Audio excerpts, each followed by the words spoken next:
የአማራ ፖሊስ ዋና ጠቅላይ መምሪያ የጀመረውን የተቋማዊ የለውጥ ስራ በተመለከተ በአዊ ብሔረሰብ አስተዳደር ዞን በተለያዩ ወረዳዎች በመንቀሳቀስ የዝግጅት ክፍላችን አንድ ዝግጅት አዘጋጅቷል። እንግዲህ በክልሉ ውስጥ ወይም ዋና ጠቅላይ መምሪያው ያካሄደ ያለውን ተቋማዊ ለውጥ በተመለከተ የፖሊስ ኃይሉ የፈጠረለትን የስራ መነሳሳትን የሚቃኝ እንዲሁም ሌሎች ሁነቶችን የሚዳስስ አንድ ዝግጅት ባልደረባችን ዳግላስ ኃይሉ በተለያዩ ወረዳዎች በመንቀሳቀስ አንድ ዝግጅት አዘጋጅቶልናል።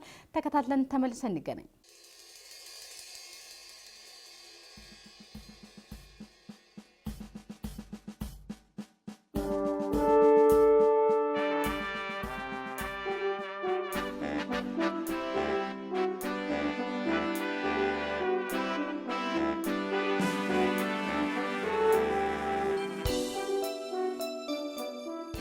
የሰው ልጅ በባህሪው ለውጥን ይሻል፣ አዲስ ነገርን ይናፍቃል። በቆየ አሰራርና አደረጃጀት ተወስኖ መቆየት ስኬታማ ለመሆን ተግዳሮት ይሆናል። ተራማጅ ሀሳብን መተለም፣ ዘመኑን የዋጀ አሰራሮችን መከተል ለውጤታማ የተቋም ግንባታ ወሳኝ ነው። የአማራ ፖሊስ ዋና ጠቅላይ መምሪያ ፖሊሳዊ አገልግሎቱን በላቀ ሁናቴ ለሚያገለግለው ማህበረሰብ ይሰጥ ዘንድ ዘመኑን የተላበሰ አሰራር በመዘርጋት የዘመነ የፖሊስ ተቋም ለመገንባትና የፖሊስን የከፍታ ዘመን እውን ለማድረግ በርካታ የለውጥ ትግበራዎችን ተፈጻሚ አድርጓል። የለውጥ ትግበራው ከዋና ጠቅላይ መምሪያው ጀምሮ በተዋረድ እስከ ወረዳ ፖሊስ ጽፈት ቤት ድረስ ተግባራዊ ሆኗል። በዛሬው ፕሮግራማችን የክልሉ ፖሊስ ዋና ጠቅላይ መምሪያ አሁን ያደረገው የለውጥ ትግበራ በአዊ ብሔረሰብ አስተዳደር ፖሊስ መምሪያና በስሩ ባሉ የፖሊስ ተቋማት የለውጥ አተገባበር ሂደቱንና ለውጡ ያስገኛቸውን ትሩፋቶች እንዳስሳለን። አብራችሁን ቆዩ።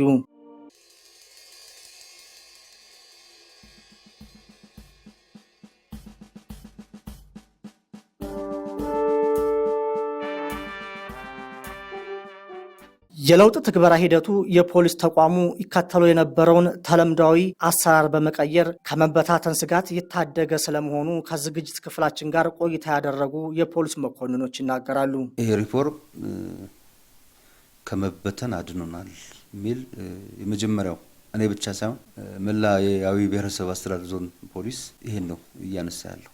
ምክንያቱም ብዙ ነገር ነው። የመጀመሪያው የሚጠየቁ እያንዳንዳቸው ጥያቄዎች በርዕሰ መስተዳድሩም በብሔረሰብ አስተዳደሩ ምላሽ እየተሰጠ ያለበት እንዳለ በደንብ መወሰድ አለበት ነው።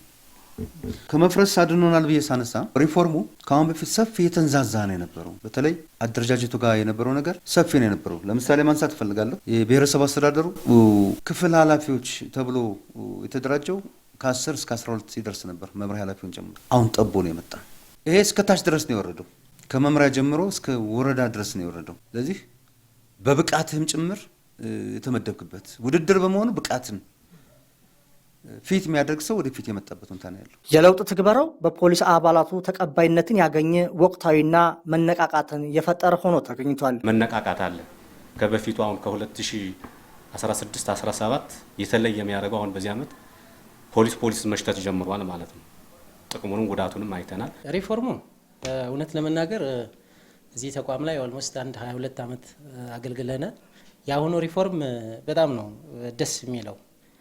ምክንያቱም ከዚህ በፊት አንድም ሁለቴም ያው ሪፎርም ተብሎ ተሞክሮ ነበረ። የአሁኑ ሪፎርም ግን የሚመጥነው ሰው በሚመጥነው ቦታ ያው የራሴን አይደለም እንደ ዞናችንም የተለያዩ ወጣቶች በሚመጥናቸው ቦታ ላይ የተቀመጡበት አሁን በዚህ በአጭር ጊዜ ውስጥም እኛ በተለያየ መድረክ ዞን ላይ ስብሰባ እናደርጋለን፣ እንገናኛለን።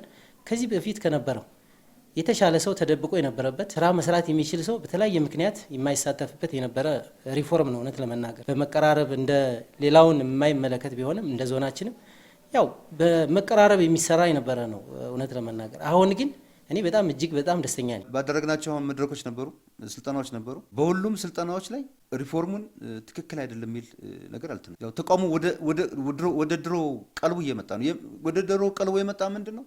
ካለባበስ ይጀምራል። ፖለን ቆጠራ እኮ አይታወቅም። ሚሊተሪ እኮ በዘፈቀደ ነው ይለበስ የነበረው። ሃይራርኪ አይታወቅም ነበር እኮ። ሰላምታ ስጣት አይታወቅም ነበር። ስለዚህ ሪፎርሙን ይሄ ያመጣው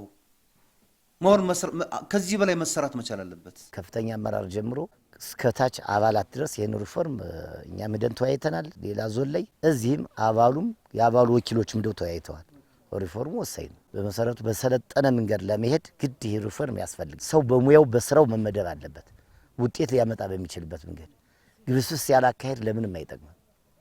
በቃ ለምንም አይጠቅም። ስለዚህ ይሄ ደግሞ ግድ ነው።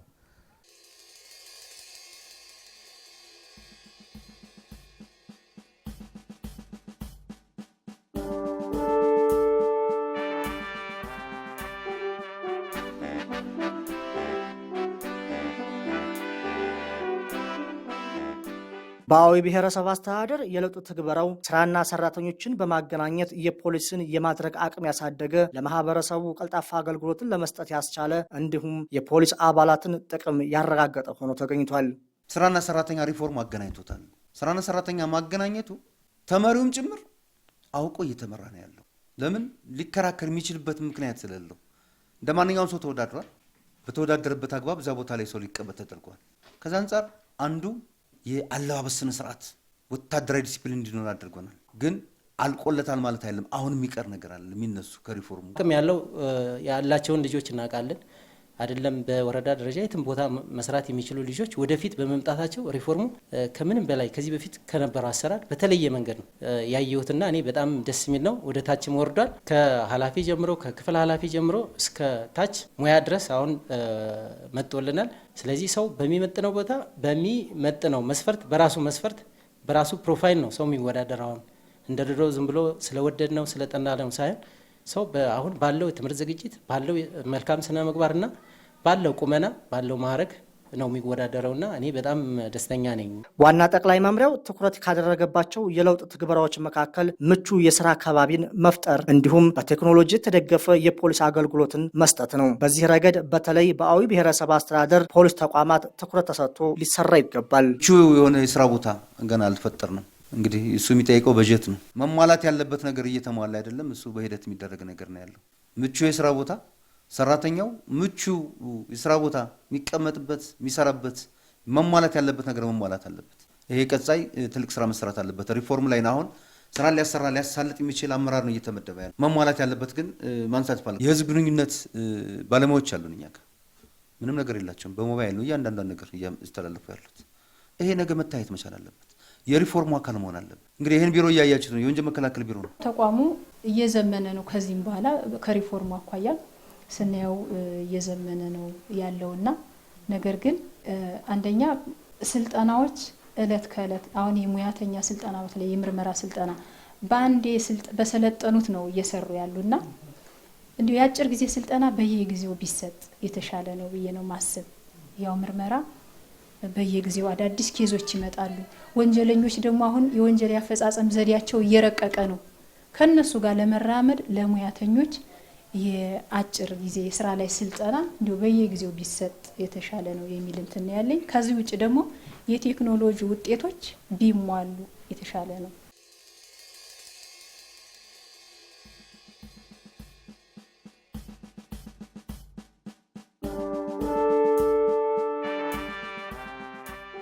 የክልሉ ፖሊስ ተግባራዊ ያደረገው ሁለንተናዊ የለውጥ ትግበራ በዋና ጠቅላይ መምሪያው ስር የሚገኙ ሁሉንም አደረጃጀቶች ያማከለ ነው። የአድማ መከላከል ፖሊስም የለውጥ ሂደቱ ውጤታማ የግዳጅ ተልዕኮ ለመፈጸም አጋዥ ሆኖታል። ቀጣይ ግዳጅን እኮ እሱ ነው። ሪፎርም እኮ ትልቁ ወሳኝነት ያለውም አንዱ እሱ ነው። ቀጣይ የቀረንን ግዳጅ ለመወጣት ብቃቱንም ማንኛውም ነገር የሚያስኬደው ይሄ ሪፎርም ነው። ሁሉን ነገር በሎጂስቲክም በምንም አጠቃላይ በመዋቅርም ስለዚህ እስከዛሬ የምንሄደው ሂደት ራሱ የተወሰነ ዝም ብሎ ሰው ስራውንም የማይለይበት የማያውቅበት ሰው ያለ ችሎታው ያለ እንትኑ መደቡ ላይ ተቀምጦ ያለበት፣ ይሄ ደግሞ መስተካከል ነው ያለበት። የፈለገ ይሁን በዚህ ላይ ማንም ሊከፋውም አይገባም። እኔ በሚገባኝ ቦታ ላይ መቀመጥ አለብኝ፣ በማይገባኝ ቦታ ላይ ደግሞ መቀመጥ የለብኝ። ለለውጡም ደግሞ ወሳኙ ይሄ ነው። ስለዚህ ቀጣይ ቀሪዎቻችን ተልኮቻችን ለመፈጸምና አገራችን ወደ አሁን ወዳለችበት የእድገት ጎዳና ላይ ለመስደድ ደግሞ ለመሄድ ይሄ ሪፎርም ወሳኝ ነው። በዚህ ላይ መታገልና ደግፎ መጠናከር ያለበት ጉዳይም ስለሆነ እስከታችም ሃይላይቱን ተወያይቶበታል። ቀጣይም ደግሞ አሁን የሰላሙ ጉዳይ ነው እያጸዳን ምን ይያል በተግባርም በየደረጃው በሚመጥነው ኮርሶች እንደሚቀጥሉና በዛ መሰረት ደግሞ እያጠናከር እንደምንሄድ ነው። ባለፈም ተወያይተን ጨርሰን አሁን ግዳጅ ላይ ያለ ነው። የክልሉ ፖሊስ ዋና ጠቅላይ መምሪያ ወቅቱን የዋጀ የአሰራር ለውጥ በማድረጉ ለተገኘው ውጤትና ስኬት ምስጋና ተችሮታል። ተቋማችን የአማራ ክልል ፖሊስ ጠቅላይ መምሪያ እናመሰግናለን። በጣም ደስተኞች ነን በዚህ በመምጣቱ። አንደኛ እንደ ተቋም አሁን ላይ ፖሊስ ሰራዊቱ ደስተኛ ነው። አንደኛ ሪፎርም ተብሎ የተጀመረው ነገር አለ። በዚያ ላይ ትልቅ ተስፋ አለን። ለዚህ ደግሞ ተቋሙ የሰጠው እድል አለ። ሪፎርም አመጡ ሰው ስራን ያገናኘበት ስለሆነ በዚህ ልክ አሁን ላይ ተቋማችን የዘመነ ለማድረግ መጀመሪያ ደግሞ እኛ ራሳችን የሚጠበቅብንን ለመክፈል ዝግጁ ሰራዊትን አሁን ላይ ያለ ነው፣ በየትኛውም ማለት ነው። ክልሉንም በዚህ አጋጣሚ የሚሰራን ሰው ወደፊት በማምጣቱ እኔ ማመስገን እፈልጋለሁ።